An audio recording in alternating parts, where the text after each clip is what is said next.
I'm doing great. It's great to see you as always, Sunny, on a wonderful Wednesday. I missed you last week, but I'm glad to have you back. Well, I missed being here last Wednesday, but I'm glad to be back. And I'll tell you, we've got more things, like always, right? The news continues on, as even if we would like to shove it all to the side, it just keeps coming, like it or not. Always something to talk about. There is definitely we're not having any shortage for sure.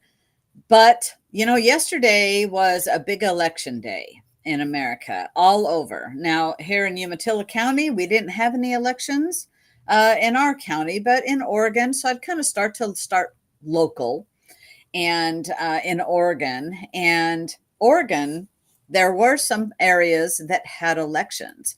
And I'll tell you, three big wins was actually the first one is Salem voted down the wage tax. And that would have been absolutely pitiful because if it had passed, in fact, it was voted down 81% to 18. That's good. So that's a huge victory for the taxpayers and the people that work in Salem. Because even if you worked in Salem and lived elsewhere, you would have been subject to this. And this is awesome. I'm glad the voters turned out and said no. And there was a school bond that got defeated in Scappoose School District. It got defeated 72 to 27. And it said the most lopsided school bond of the general election was Scappoose, which offered an costly, overpriced school bond. They advertised the cost, but failed to mention that the tax rate doubled in a few years and for the majority of the length of the bond. It's the tone deafness of the left continues to amaze me at a time when almost everyone's feeling the pinch, or not almost everyone's feeling the pinch from this crazy inflation. I don't care what they said, unemployment rate's definitely not what they're reporting it to be. School performance absolutely stinks, and these schools are decreasing in terms of attendance, not increasing. This is not the time to look to raise money for school. I mean, it's like if anybody who's running a budget right now, a normal human being, normal family, is thinking of those things. And you know that, well, now's maybe not the time to buy a house because interest rates are bad. Now's not the time to spend money because inflation's are high. Why doesn't the government operate by the same rules of behavior as the rest of us do? You're looking for a tax raise at a time when people are getting beat up by inflation. What are you, like, out of your mind? I mean, Yeah. it's crazy. Well, it is crazy, and I'm glad the people were paying attention and voted down that. And then another one was the city of Rogue River tried to abolish term limits for city councilors, and they didn't win. It was defeated 64 to 35. And I'll tell you, so the Taxpayer Association of Oregon had issued a voter pamphlet argument claiming that the no term limit model was a Joe Biden model for politics. And so, you know what? I think that's a good thing. I think, Rogue River, they had their voice heard, right? They came out and voted what they wanted for their area. That's awesome. You know, Yes, it is. Well, we do have a little more. We're going to cover some other election. Well, we can do it now. We can cover other election right now too. What did you have there? yeah. I just had just a couple of quick ones. This is more national. We'll go to more local, just a moment. But the thing I saw was basically, I thought the classic was there was a case in, many of you may have heard this in Virginia, where there was a house, she's running for a house and got busted with online, let's just say, less than flattering videos of herself, the kind that you wouldn't show your children. And when this came to light, of course, she lost in a landslide. And now she's blaming the Republicans uh, for inappropriately discussing, what she had on video. But she made a public post, basically a public porn post, and you're running for office. You don't think that's going to be used? It's like just insane. So showing that even though they're near the capital, people still have a modicum of common sense, right? Yes. So Yes, that's a good thing. absolutely. You Well, know, one that I really like in the election is this one here from PJ Media. You recall Loudoun County, where the father got thrown out of the school. He was arrested at the school board meeting. His daughter had been assaulted by a trans in a bathroom. So this is Loudoun County, where the dad got thrown in behind into jail for sticking up for his daughter and trying to hold the school board accountable. Well, the great news is that the prosecutor lost very big in that election. So the people there were paying attention. So this was where, do you remember the whole transgender rape cover mhm. up? Yes. I mean, they even transferred that student to another school. They didn't bring the police into the whole deal. And then Mhm. that student attacked another girl. Yeah. Well, this prosecutor was a George Soros backed Hmm. prosecutor. So the wonderful part is she lost. The voters booted Buddha Biberaj. She was the Commonwealth's attorney who claimed that she would not enforce, who once claimed she would not enforce any laws that didn't hold her political beliefs. Hmm. And well, she lost to the opposition, Bob Anderson, a Republican who had held that seat from 96 to 2003. And I said, I guess the people went, no, we're not going down that other path. Let's bring Bob back.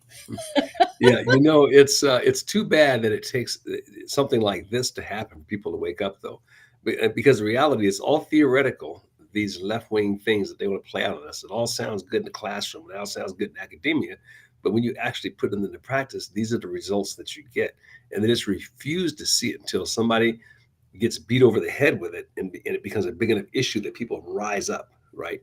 But it's unfortunate it has to come to that, but that's what it takes. That's what it takes, right? Yes. Well, it wasn't just the this attorney who lost, the Commonwealth's attorney who lost. That school district, the school board had resigned pretty much. And Hmm. so 9 school board seats were on the ballot. All of the others, there were 7 that had resigned. 2 incumbents, they went ahead and ran for reelection. And you know what? They lost. Hmm. So those 2 incumbents, both Democrats, were defeated Tuesday, Hmm. and they've got a new school board, which is awesome. Hmm. And also they're going to probably end up with a new superintendent as well, a superintendent of the school, because the other one was convicted of a crime for his role in the rape of the cover up. And So there's big changes over there. yeah, and all of this, I'm jumping ahead of myself a little bit here, but all of this is happening in the face of public school enrollment dropping massively nationally. I think it's down like 4 or 5%. Um, so, and you can see why it's happening. I mean, if Yeah. people are seeing this happening in their schools, why would you send your kid into there? It's bound to cause an erosion. And of course, the money follows the students. If the students don't show up, they lose money, which is a good thing. So either they change if they want to get those students back and get the money coming, or you keep doing what you're doing and eventually you just become irrelevant and non existent. And one last thing I'll add to this is great to see people focusing on the local stuff Yeah. because that's really where it's going to move mountains. I mean, we focus a lot of the national media on national things, like the presidency and senators, that sort of thing. But really, where the rubber hits the road, where you can have the most influence, is right down the street in your own neighborhood. So it's really cool to see those things changing. It's true. It all starts right at our local level because it's also where people are getting experience, to Hmm. have holding a local office, and Hmm. then maybe they want to run for something higher and something higher. I mean, I Hmm. look at Congressman Cliff Bentz. He started on the school board. He Hmm. was an attorney, but he started on a school board, and good for him. You got to start somewhere, and if and but giving back to your local community is also very, very rewarding. Plus, these are things that happen that you're more likely to see the result of what you do right in front of you. Yeah, As opposed to three yeah, thousand miles away. Here it's right here, right? And if you can yeah. get that school to stop teaching garbage, you can see the impact immediately in your own community, for example. So you can get the law enforcement laws to actually get enforced in your own community. You're going to see the impact of that like right away, right? Yeah. And I agree with you, Bobby. I hope Oregon wakes up this next year as well. I mean, truly, truly, I hope they do. But listen, there are some other good news. For important election day, I just posted a story from PJ Media. Four important election day wins the media doesn't want you to know about, and the last will make you cheer. So, what are they? In battleground Carmel, Indiana, the Republican Sue Finkham walloped her Democrat opponent and fellow city councilor to become the new mayor of Carmel, Indiana. So, in a 56% to 42% vote. So, that's great. Mm-hmm. And the Indiana chapter of Moms for Liberty used a Hitler quote to rally their troops, but not in the way the Pinkos tried to trick people into believing they meant it. So, this is really good. And these groups, that are helping to turn things around. Mm-hmm. In Suffolk County, Long Island, New York, Suffolk County, New York is the most populous county in the state outside of New York City's two counties. And Ed Romaine, the GOP candidate for Suffolk County Executive, he beat his Democrat opponent 57 to 42 to become the first Republican elected to that office in 20 years. Wow, that's not by a little bit either. That's a lot. No, that's really great. So now in Suffolk County, Republicans now control both the county clerks and the comptroller's offices and snag two more seats in the legislature they already controlled. So we're talking about local, right? Mm-hmm. And this is it. This is where we can truly make a difference by Mm-hmm. electing conservatives locally, that even if you have a Democrat like we do here in Oregon as a governor, Mm-hmm. you can push back. You can push back and work around, I think, a lot of things, even with that. I might be wrong. I'm not in office, but, it's definitely worth trying. Sure. Then in Mississippi, we know that Mississippi incumbent Mississippi Governor Tate Reeves beat Brandon Presley Mm-hmm. to keep Mississippi in the hands of the GOP. And in Michigan, in one of the most notable victories for Americans nationwide, Michigan voters recalled all 5 remaining members of the Green Charter Township City Council. Say that 5 times fast. And the town supervisor, who happily agreed to throw mud stacks at a communist company looking to build a battery factory in their backyard. And 2 other members saw the writing on the wall and resigned before being ousted on election day. That is so, So, yeah, is those kinds of things. I mean, just basically, roaches hate the daylight. You shine the light on them and they flee. yes. And so they didn't, it says here, not only did Green Charter Township citizens kill off the entire group on their Mhm. city council, but the towns of Eagle Township and Big Rapids hoisted their commie hugging town supervisors as well. So, there are small changes happening, and that's a real good thing. It truly is. But I will tell you, in some of the losses that I've seen about today, I have to wonder, where is the Republican Party? Where's Ronna McDaniel? And helping more Republicans. Ah, Bobby.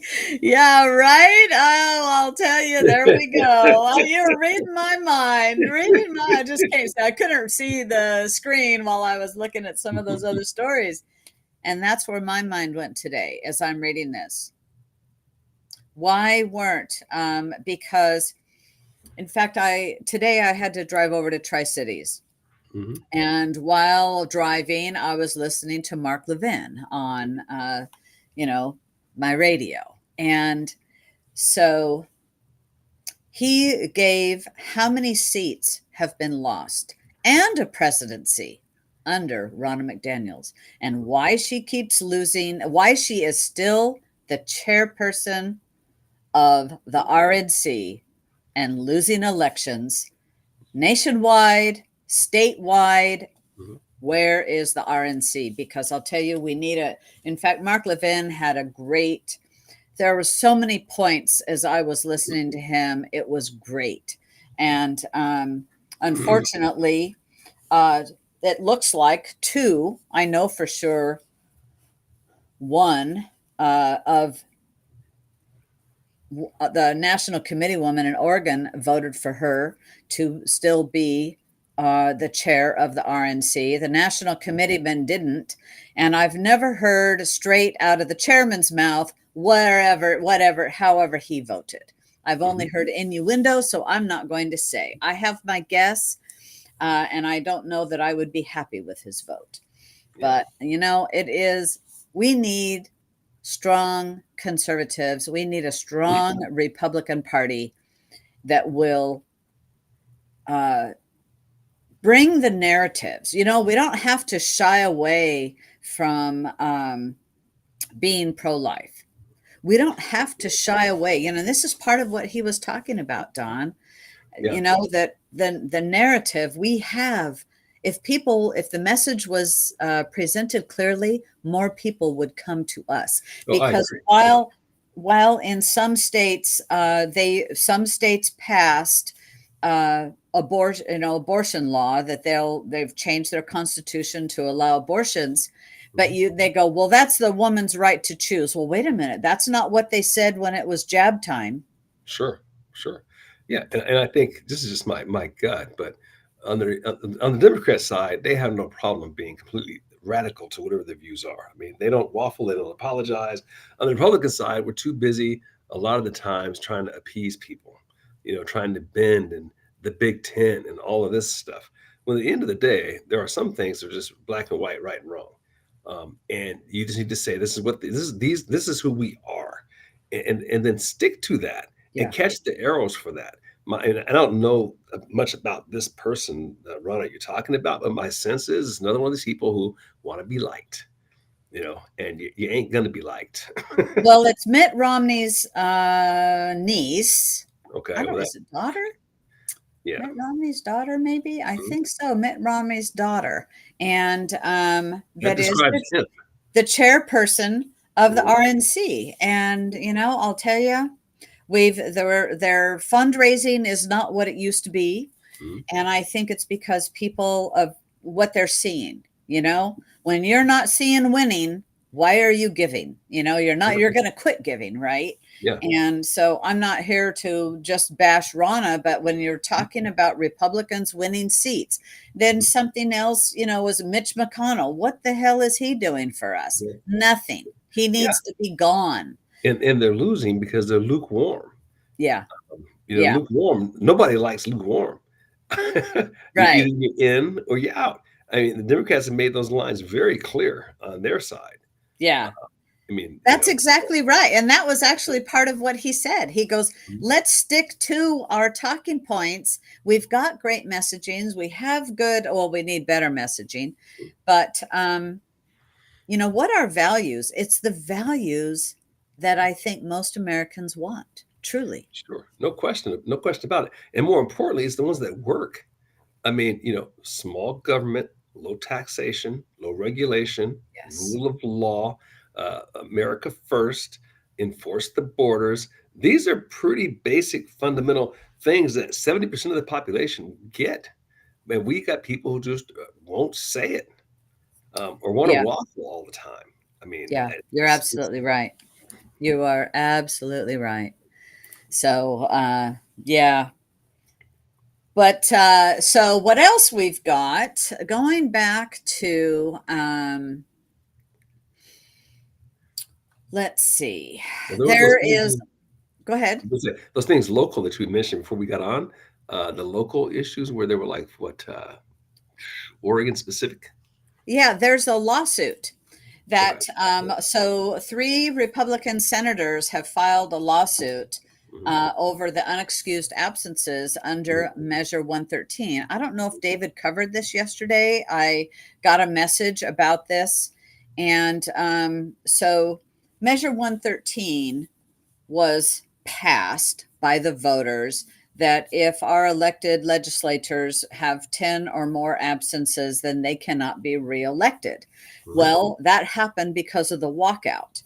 And so three Republican senators have filed a lawsuit on Monday against Senate President Rob Wagner and the Secretary of State Lavon Griffin Vlad, claiming their constitutional rights were violated as they racked up unexcused absences during a walkout earlier in 2023. Hmm. So the lawsuit was filed by Senator Dennis Linthicum, Hmm. Brian Boquist, and Cedric Hayden.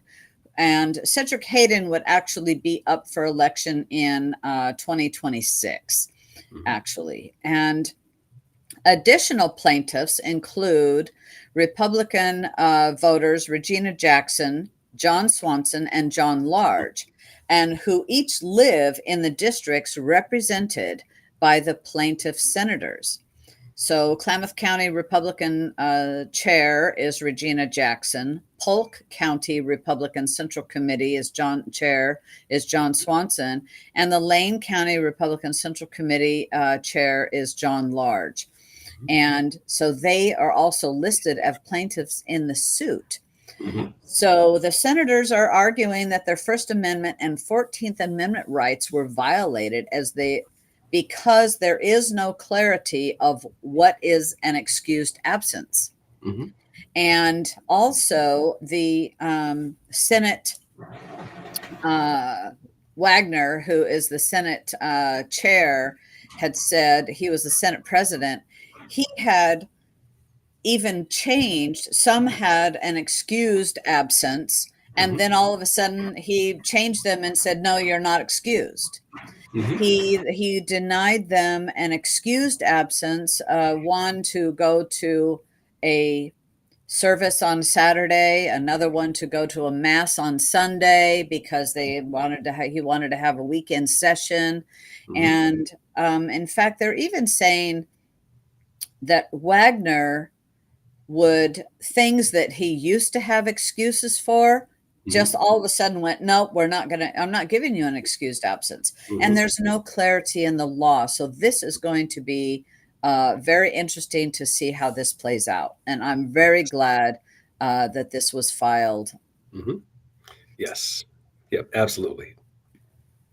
Yeah, and Yeah. we need to fight those kinds of things. These they seem like little things, but they're big things. Um, and again, on the other side of the aisle, they will fight over anything. And we need to take the same level of energy. We need to meet their passion and energy. It's pretty simple. Yeah, we do. And we have to also bring the lawsuits. Hmm. I mean, the Democrats bring lawsuits over everything. Yeah. And yes, it takes time and money. But we, even as citizens, have to help fund these types of things, because this is helping them to push back. Hmm. Another one is police and prosecutors are seeking changes to the voter approved drug law. So, Now this you got to love. So here we are, 1 year from an election, and now they want you to forget about the last 3 years. Remember, don't forget the Antifa stuff, the Black Lives Matter stuff. They supported all of that stuff, the rioting in the streets, the reducing of the drug laws. So now you got crime not enforcing the law, and you look at what a train wreck parts of the city were, tents everywhere. Um, People afraid to go outside at night, gunfire all over the place. And now all of a sudden, let's clean things up just in time for an election. These people are right, it's unreal. right. Unbelievable. You're exactly right. And so let's make some changes. And and they're saying, well, it's not working. Measure 113 is not, or measure 110 is not working. And so, but they also actually went on to say, we're not asking to repeal the whole thing, which kind of surprised me. And so I'm going to paste that article here. So their police and prosecutors urged state lawmakers on Monday to bar public drug use and reinstate criminal penalties for possession of small amounts of specified drugs, which Oregon voters ended up passing on the 2020 ballot measure. And and they also want legislator to reverse a recent decision by the Oregon Supreme Court, which held on October 5th that mere possession of a large quantity of drugs is insufficient to prove an attempted transfer that carries greater criminal penalties under state law. And, legislators actually can write the law, but if it's not defined, you can't just make it up. And then the Supreme Court has to try to interpret it. Well, the legislators can actually fix this. Yeah. And imagine somebody being able to be arrested with a whole bunch of drugs. Oh no, you really weren't intending to sell that, were you? That was for your own personal consumption. Ah, come on. Yeah. And of course, what happens is criminals from other states see this and they come here. I mean, these people talk. This is a great place to God, go and be a drug dealer. This is a they great place do. to be a sex offender. This is a great place to be a burglar, right? This is the place. This is a great place to be homeless. I mean, we're attracting that, with what we're doing. People respond to incentives and disincentives, and we're incentivizing crime. That's what they're doing in Oregon. Well, Portland specifically, and you could probably throw Bend and Eugene in that same bucket. I'm sure there's some other local municipalities you could think of, but those are the primary culprits. Um, and they're driving people out of the state.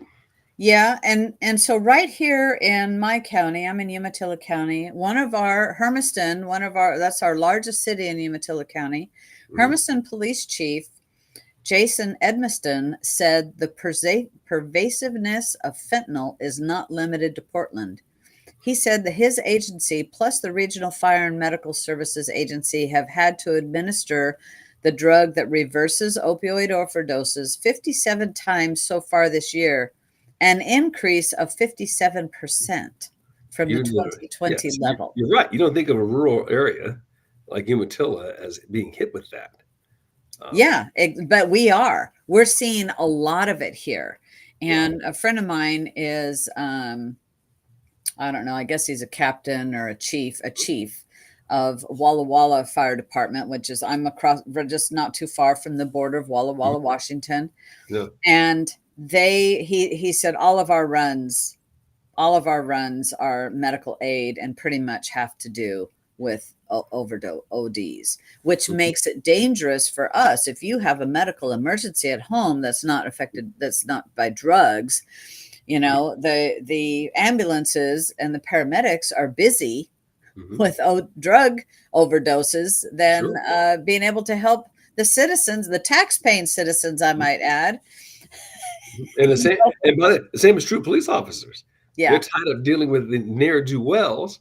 Then the rest of us just don't get the protection that you deserve. yeah. Um, so it's a runaway freight train, all brought about by the fact that the left doesn't want to enforce law. And even going so far, and I'm sure this is true in other municipalities, but in Portland, they buy them tents.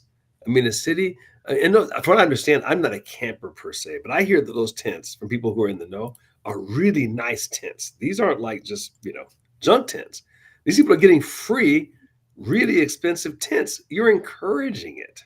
I've seen some of the tents from afar as I've Mhm, driven by, and I just go, mhm. "Wow, those are the spacious." I mean, you can stand up inside too. Mhm. They're just Yeah. not a small. They're definitely not backpacker tents. These are Cadillac tents. They are Cadillac tents. My gosh. Yeah. So we just encourage more of the same. And where is, I always come back to this. Where is uh, the compassion in encouraging people to live in their degradation? I Yeah. mean, that's what we do. Yeah. Rather than getting them cleaned up, getting them squared away. First of all, protecting the rest of the citizens. That's the first thing.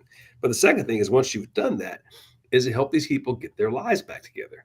The people in power aren't interested in that. They just don't care about them No. at the end of the No. day. No, it's sad but true. Mhm. So, just quickly, or another couple things is, and I like the headline of this story. It is the Gaza war is a clarion call for U.S. border security. Mm. Is it ever? And it is. It truly is with what is going on. The drugs that are pouring into our country, the illegals that are unvetted. We don't know who these people are, the gotaways. I'm hearing that we're up to like 10 million illegals in our country. And yes, I will call them illegals because they are not lawfully in our country. Mhm. And we have a pathway to enter our country. And they could go right to a board of entry, and come through that way even, and still have the same effect as those that are just running across the border and coming everywhere. And Biden says he's going to start on the wall. I don't think he will, Mhm. but we, with what's gone on in Gaza, and I should say not in Gaza, in Israel, Mhm. is why you do need border security. Well, there's not a Every country, nation yeah, in the world has a border, and there's in nothing history. wrong with No having country, a border that is secure and closed. yeah, no country in history has ever had an open border. No. That's like absolutely insane. Now, we've been fortunate because we benefited from two giant oceans and two relatively small and weak neighbors, north and south, who are friendly. Yeah. And the other thing we benefit from is their Judeo-Christian, their Western civilization. You take a look at what's happening in Europe. They have land borders with the countries that are not, and we see the result of that. And what we're doing is, by encouraging this wide open border, we're no longer just getting Central and South American illegal immigrants. Right. That's one thing. It carries its own headaches.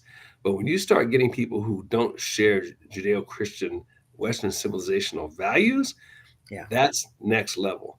And that's what this administration apparently is fine with. Apparently.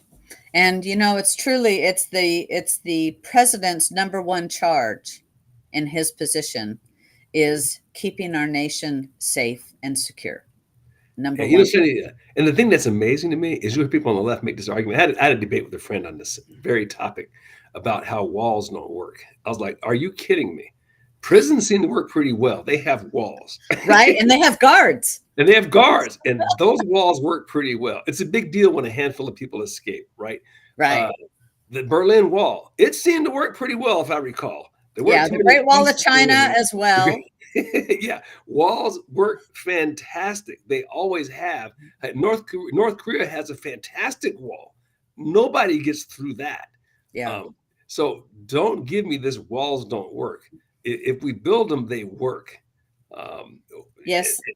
and we need to clearly we need to do that. Yes, we do.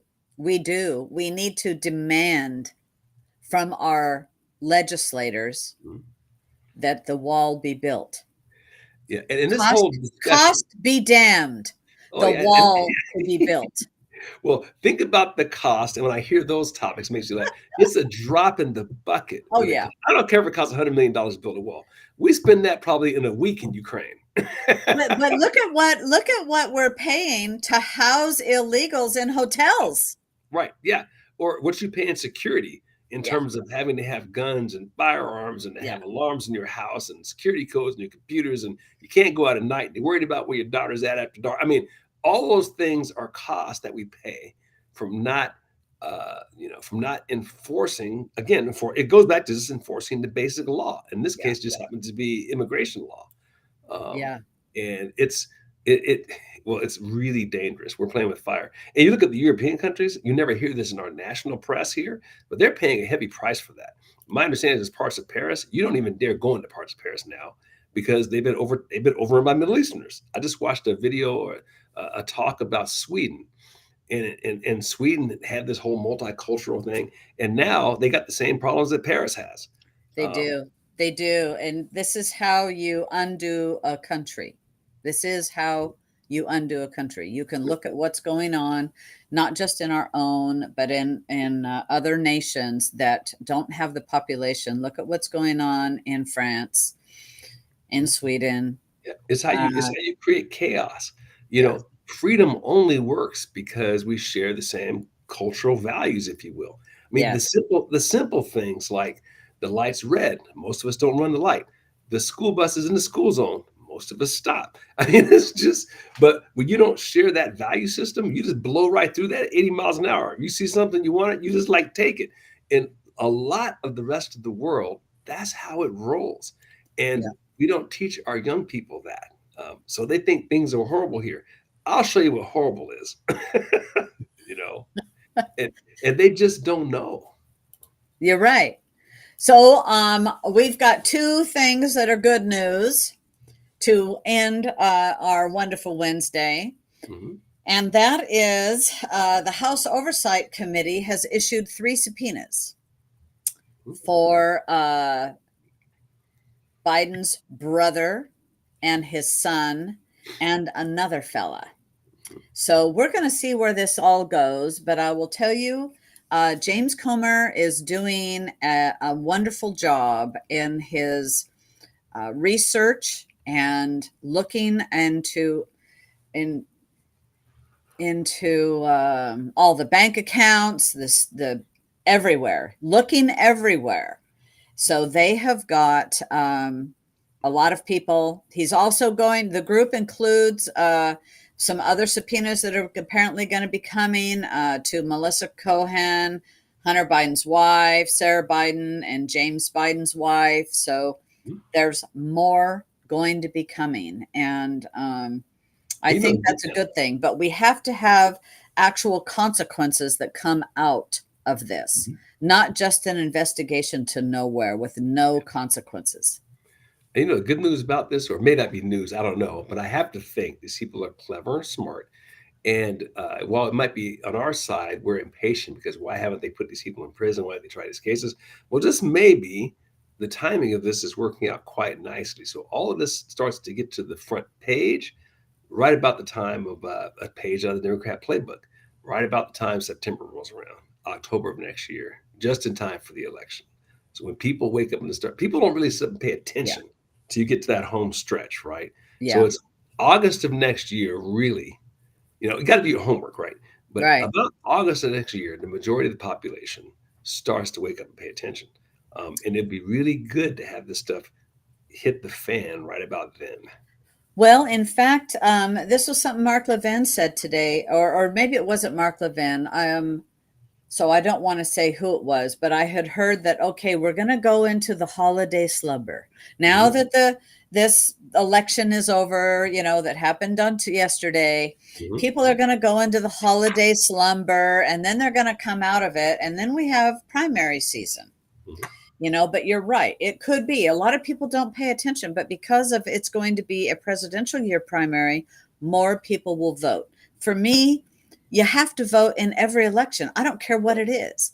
It's you have to because it's those who show up and vote are whose opinion is being counted. And if you don't want your opinion counted, your vote counted, then don't vote. It just doesn't make sense. Yeah. We've got another good piece of news, and Minnesota Supreme Court blocks the bid to remove Trump from the primary ballot in the 14th Amendment challenge. And so I'm real glad they said if you want to, you can bring back that case for November of 24, but it's dismissed. So that's great news. Yeah, that's absolutely great news. I mean, Yeah, we know what they're trying to do. They're trying to take a player off the plate. I mean, whether you're absolutely. pro-Trump or anti-Trump, you got to see through this. I mean, the most important thing here is that we maintain the ability to have the people's voice be heard. And by taking someone out of the game because you don't like them, Yeah. That's just about as anti-constitutional as you can get. No, it's election interference, quite frankly. That's exactly what it is. Yeah. Hey, everybody, have a great evening, and we'll be back on Friday. And thank you very much. Share the message. Have a good night. Always a pleasure.